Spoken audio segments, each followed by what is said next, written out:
On this episode of Lapeef, Let's Talk. And just me, like as a single woman, if I walk in somewhere and there's men in the place, like most times they looking, right? Like married or not. I know you got on gray leggings. You know, hey, sometimes I do. Sometimes I do. Sometimes I got the black leggings on. You know, Oh yeah. you know. Are men mentally stuck in the whole phase? Are men mentally stuck in the whole phase, Anton? Yeah, absolutely. 100%. And, you know, that's just by default who we are, man. I'm not going to try to sugarcoat it and try to make it a little bit easier or break it down. By default, we literally are always on the hunt. And whether we're able to channel that effectively and, you know, create that narrative with the person that we with. And I think that's one of the problems is that, you know, we do have a problem communicating effectively as men. And so as a result, what you'll see is instead of, you know, being open and honest with the person that you with and saying, yo, this is how I feel, or this is my desire, or this is where I'm at mentally now. So, you know, and then giving that person an opportunity to be able to, you know, work with you or shape that narrative and continue to evolve in your relationship, whether that be sexually or whatever. What happens is we just by default stay in this mode. And then when something presents itself, is like, you know, I don't know if y'all ever seen any of those videos on YouTube where it don't matter how long the tiger has been in captivity or how long the trainer been working. As soon as they turn their back, by default, the tiger just goes into hunt mode. Like it goes into, oh man, he turned his back. This may be food. And we are like animals. Guys are, I hate to describe us that way, but we are inherently animals that, you know, some of us are able to temper or manage how we feel or manage our actions in relation to how we may see things that come along on a daily basis. Because it's like being a kid in a candy store. You can't just go and grab every piece of candy that you see on the rack. Like you have to keep in mind that, yo, this might not be healthy for me, whatever, so on and so forth. But internally, I think that we are mentally stuck in this phase. And women are completely different. And that's why I look at women and their bodies as a little bit more precious. And the reasons in which they do things might be a little bit more different. And they shouldn't be like men. They shouldn't have any desire to want to even be on equal footing as far as, oh, you did that and I can do that too, because you're a better person as a result of not operating in that mindset. But I just don't think that we can help ourselves. We see beautiful things and we want to touch it. That's just who we are. We've learned not to touch as much, or maybe that might not be good to touch because that's going to turn into something else.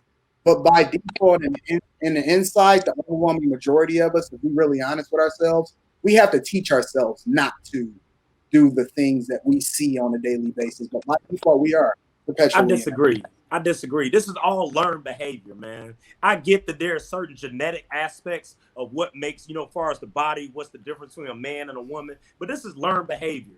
This is what you learn in your environment. We learn. It's not like, okay, and that's society's fault to say like, hey, for men, it's okay for you being the whole phase, but for you to be a woman, it's not okay for you being the whole phase.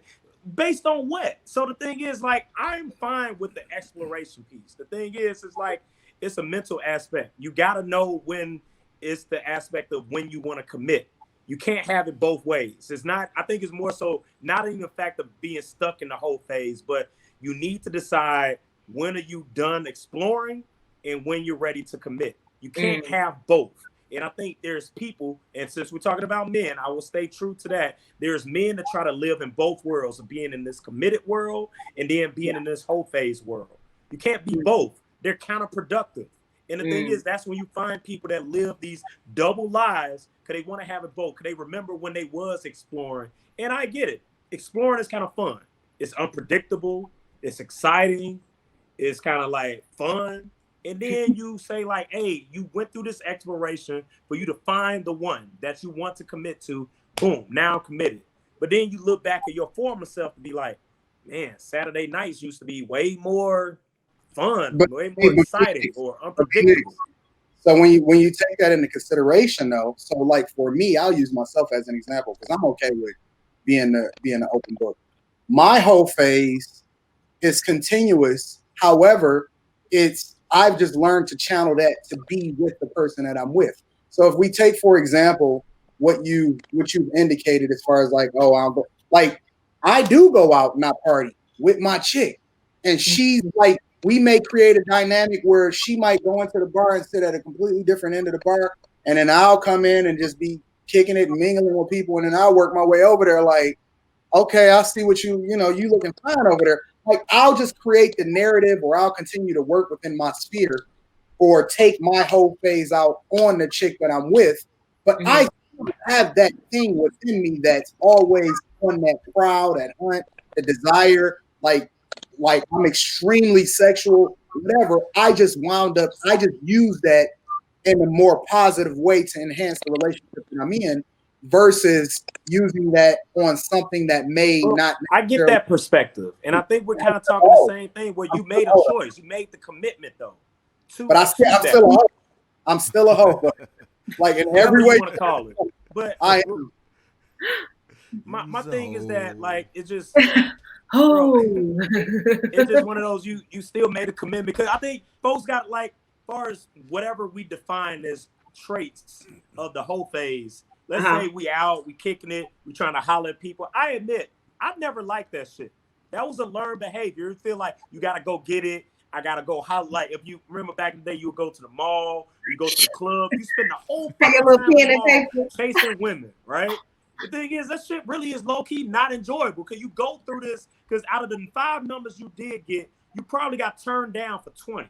So the thing is, your average, unless you just that guy on that particular Saturday, that means you got all these numbers that particular day. So then guess what? Then you go right back to the mall that following Saturday, and then you go through this game, right? This competition, right? The thing is, the shit is very laborious. It's very tiring. It's very demeaning. If you really think about your average, you may not be batting 500 that day. You may be batting more like zeros. Yeah. And the thing is, you gotta, and we do this as adults. We go to the club, right? We're talking over loud music, can't sit down, uncomfortable, you drunk. So you just try to make it drunk in order for you to feel like this is comfortable. But try going to the club sober. The shit is not entertaining. But yet you still feel you got to do the chase. Like, chasing takes energy. And for some people, they love it, right? Yeah. For other people, I admit it, I did it. I never enjoyed it. I felt it was something that was almost like a rite of passage shit that we all have to do. And then you get to a point, some people get to that point at a more younger age than others. But then you get to a point, like, when somebody finally say, like, you know, the guys say, like, hey, I think I'm ready to settle down.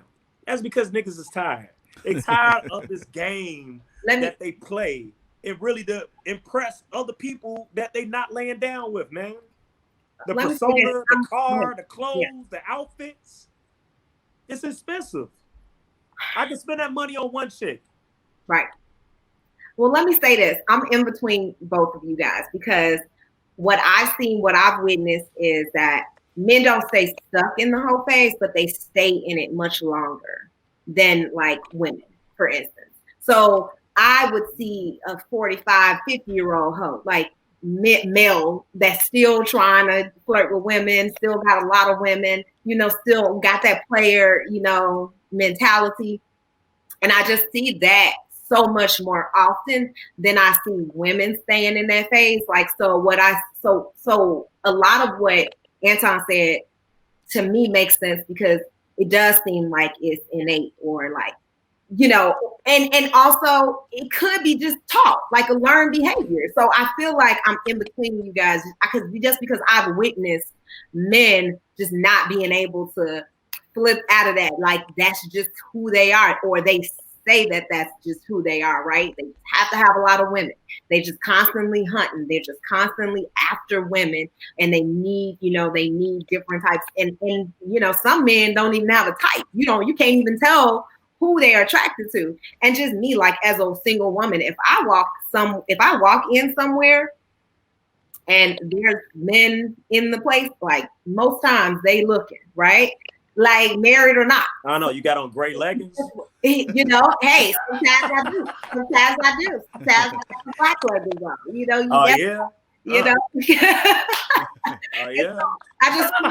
I just feel like that's, just innately, men, like you said, are natural hunters. And so even if they are married or in a relationship, they're, most of them are going to like look. And it just There's takes nothing wrong with looking though. It just takes y'all longer to get out the whole phase, though. It takes y'all longer to not actually. Well, you know what? Can I give a variable to what you just said, Tawana? I feel that men also, we are almost allowed to be in that phase longer because why you keep saying something about a woman allowed all the time? You keep saying that. What? He didn't say women. He said that you guys are allowed. Right, by the women, right? By the women, right? Society, society. I'm not talking about gender. I'm saying these women are just weak or something like that. They just keep. I know. See, you try. I know what you're trying to do. That's not what I was trying to say, brother. You said about 3 or 4 times. You said it last show. It's the truth. It's society. These, I don't want a woman to allow me to do this. I don't want a woman to allow. I want her to call me out on my shit. That's what you said. These are norms. These are societal norms. And the thing is, if a man is allowed, like Tawana, you mentioned it, as far as just the physicality, right? All women aren't necessarily looking for the physical aspects of a man. Men lead with the physical aspect. So the thing is, I may be not the guy that I used to be, but you may not even be, I still may be viewed as attractive to you without you looking at me from a physical aspect. Men strictly are looking at physical before I even engage in the conversation. Men would not even engage in a conversation with a woman to even offer a look if you are physically attractive. Right. There are women that would entertain and which this expands the window of a man's whole phase because they're like, guess what? I don't look that good, but I do have this to offer. I got money to offer. I got a crib to offer. I got a car I got these material things that I can make up for. Right. Huh? You got that there was a bunch of ugly dudes out here, man. And the thing is like the fact that we are still able to be leveraged to say that, you know what? Women would say that, hey, I still find myself attractive to this man based on what they represent. The whole more holistic approach. A man is going to be like, hey, bro, how she look? We don't even get into personality yet until months in. Once we finally say like, hey, she actually funny. Hey, Tawana, she actually cool.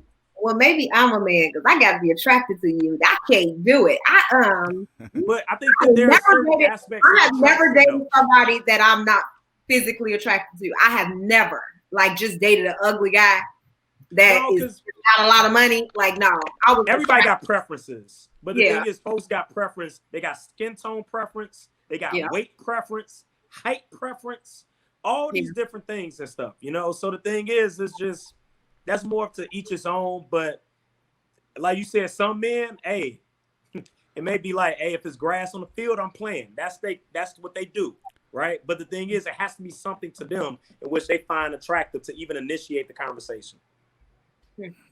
I'm going to create just a clip of B. Nix and his sayings. If it's grass on the field, I'm playing. All the things that B. Nix said, I'm going to just do a compilation. Hey, you call it the B. Nixisms. I would love it. I would love to see that. Hey, the B. Nixisms. And I'm consistent. All we need is a picture of you doing something, real Listen, but on the real, listen, I think that women would be way more concerned if a guy did not have a high sexual drive and a high desire to want to, really engage with women. I think the problem would be much larger in that instance, than it is in a guy learning to manage how he moves on a day-to-day basis, even though he has this high desire and a love for being around beautiful people. I don't see nothing wrong with that. The only thing that when it becomes wrong is if you operating out of a mode in which you just give in to whatever desire that you want. We all see things on a day-to-day basis, not even as it relates to just humans, but just like general desires. In order to become, get fit, you have to, train yourself not to give in to your temptation or want to eat sugar or whatever it is. So, our innate desire to want to have things that make us feel good for the moment is natural. But I don't think that that's anything wrong with that, I guess. No, I agree. I don't see nothing wrong with it. My only dividing line on this is nothing wrong with having thoughts about it, you know, and crossing your mind versus the action, the follow through, right? The thing is, hey, I'm married. If she looks at another person, I'm not mad. I look at other people. Shit, I'm on Instagram all day long looking at people. Is that cheating? Well, that's for another topic. Not cheating. Maybe I don't want to go that route. But nonetheless, I I said, want to say like that's just me browsing, window shopping. I think Tawana mentioned. Now, as far as me actually open up the door to go in the store to be like, I want that tonight. That's different, you know. That's another one. I'm chopping that one up. I'm adding that in. Here you go. Yeah, you know, our men mentally stuck in the whole phase. I think it's all about the mindset. I agree with a lot of things that you guys said. I do think that if you have discipline, then no, you're not stuck in the whole phase. But there's a lot of guys that don't have discipline. They don't know how to be faithful. They don't know how to just look. Yeah, man, all them traps. Yeah, so them traps. To answer your question out there, to the person that sent this question, traps. it all depends on the man's mindset. It all depends. Yeah, that's why I stay in the house. Listen, if that's what you got to do to stay in the house, that's right. Listen, But hey, I shelter in place all day. Shelter in place. That's the best thing that could happen. That's the perfect example. Like, B-Nix is still like an animal, but he's just learned how to control his animalistic nature by saying, you know what, I'm not even going to subject myself to seeing the prey. You know what I'm saying? Like, we all an animal. You're an animal. You're a dog, Nix. We all innately. We just move. We just manage it differently. I think Tawana got some of that in her too. What I got in me? What I got in me? Tell me I missed that. Bark. Got that bark in you.